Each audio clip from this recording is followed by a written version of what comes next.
Now, just to give you a little background on the Hummer, back when General Motors was negotiating with American General to buy the naming rights for the Hummer, the biggest stipulation American General had was they did not want to dilute the brand. They did not want GM just taking a Hummer badge, putting it on a Blazer and calling it a Hummer. It's got to have the Hummer DNA all the way back to the military Humvee. So everything the H1 can do, the H2 can do most of it. All right, the H1's a beast. It'll climb a 22-inch wall, but the H2, it'll climb a 16-inch wall. And everything the H2 does, the H3 can do identically. And that's what we're getting ready to do right here, is we're going to climb up over this wall. Now, at this point in time, I'm in 4 high open, which is your everyday dry pavement driving mode. 4 high locked is for slippy situations, snow and ice, sand, mud, gravel, but it's really effective on rain slick roads. If there's enough water on the highway that you're afraid that you're going to, hydroplane, you can go into this up to 45 miles an hour as you're driving. If you're over 45, this light will flash for 10 seconds. It'll give you time to slow down to get into it. Until you actually use it in that situation, you are really not going to understand how much more control it gives you. 4 low lock, that's your off-road mode. You got to be stopped, gear shift in neutral. You dial it in, it's done. It's all electronic, no messing with the wheel hubs outside, no levers to throw inside.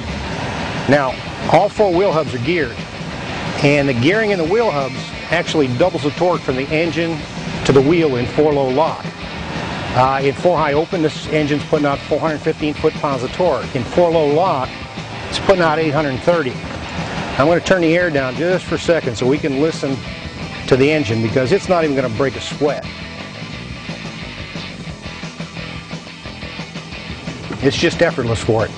Now, our track was built to Hummer specs, and by Hummer specs I mean the Hummer's approach, breakover, and departure angles, which are the highest of any production four-wheel drive vehicle on the planet. That means you can bring a Range Rover in here, a Land Cruiser, Pathfinder, Jeep, Toyota FJ. I really don't care what it is. If it makes it up over the wall, it stops right here, because their front end's going to catch and their back end's going to catch. A little more air here. And our track, it doesn't look that impressive when you're walking around a lot. It looks like part of the landscape. But that's only until you get on it.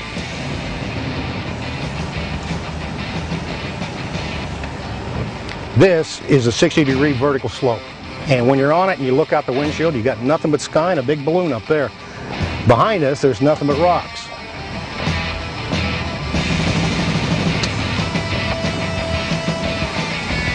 Now right here, we're getting ready to get down the same slope we just came up, and at the bottom is a V-notch where it comes right back up. After we're done, if you want to walk over here and walk through this V-notch, you're going to wonder how the vehicle could even fit in there.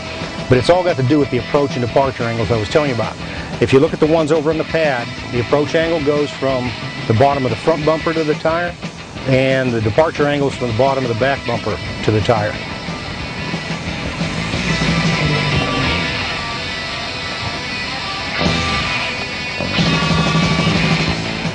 It always looks like it's going to eat these rocks right here, but it never does.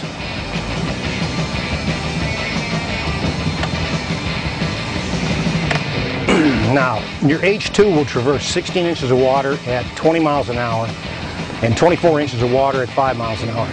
But even if you got stuck in water up to here and the doors outside, the doors are all triple sealed. The water is not going to come in the cabin with you.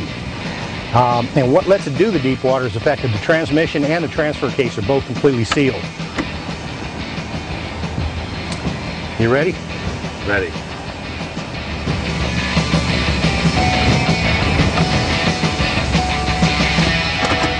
More fishies. Okay, and we can open the door. You can see how deep the water is there.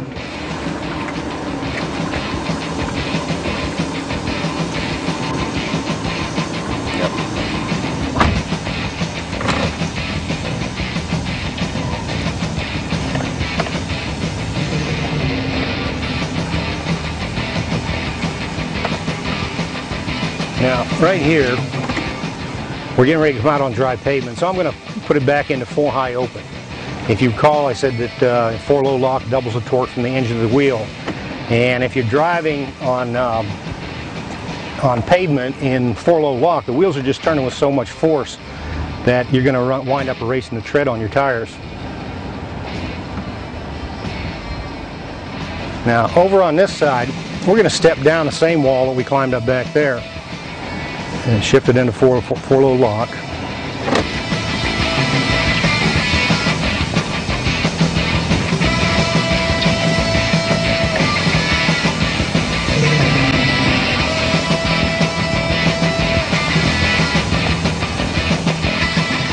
Okay, this is a 40-degree side slope right here. I didn't see what you drove in, but if you could get it in here and get it on this side slope, right now it would be on its roof. And what lets the Hummer sit like this is the fact that it's, you know, the wide track of the wheels, the long wheelbase, and the fact that the wheels are out to the corners of the vehicle.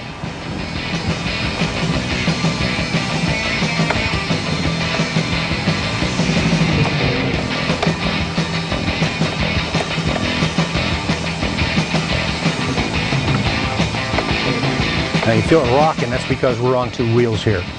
If you wanted to, you could get out, walk around back, you could push on the back bumper and rock this thing up and down. And what it would show you is how rigid the framework is. It's what's called a fully boxed ladder type frame. Typical car truck frames are a C-channel, shaped like a C, open on one side. This is a full box the whole way around. And what it means to you is there's no torsional twisting in the body. And where that's important is where the off-road, where the terrain's uneven. A while back I had a fellow come in, he told me about an off-road rally he went to, and he said there was somewhere around 60 to 80 four-wheel drive vehicles to rally in, and they were all going down the trail one behind the other, and they came to this ravine and went down in and came right back up. He said the problem was, it's kind of like that V-notch back there, the problem was that it went down in at one angle. When it came back up, it was almost the opposite angle. And he said every non-Hummer vehicle that went through the ravine, the torsional stress on their bodies was so great, their side glasses just shattered and fell out. It cannot happen in a Hummer. As a matter of fact, if this body were torqued at all right now, I wouldn't even be able to open this door, let alone close it again. And now here I've got one more thing to show you. Off to our left as we're backing up, you're going to see three sets of rollers. I'm going to pull onto them, and I'm going to show you what this can do with traction just to one wheel.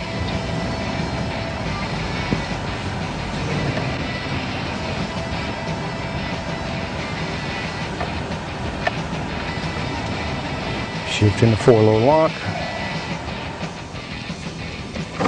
Now, if you listen, you're going to hear the wheels spinning.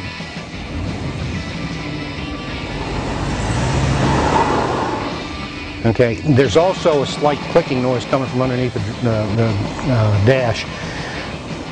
And what that is the traction control. The computer's identifying the three wheels that are spinning. It is applying the brakes. It's going to stop those wheels dead, and it will send all the torque to the wheel with the traction back here. And it wouldn't matter if that was the wheel with the traction or that or that. We've got it set up like this for the simple reason that we want to demonstrate our locking rear differential. Okay, in a Hummer, in an H2, you got two choices. You can either just use the traction control, or you can lock the rear two axles together so both wheels spin at the same speed. And once that's engaged, I just step on the gas and we're up and over. As long as you got traction on one wheel in a Hummer, you're going to continue to move forward or backwards, whichever direction you're trying to go in.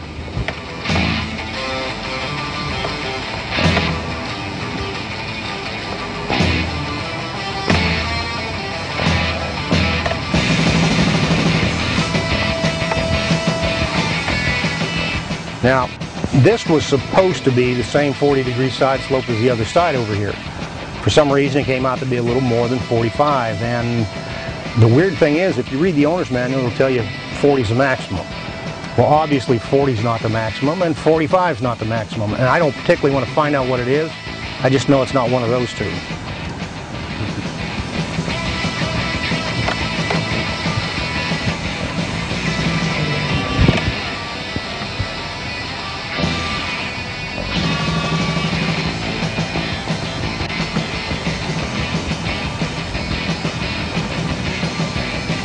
Hummers have the durability of a tank, and yet they got the agility of a mountain goat because they can go just about anywhere.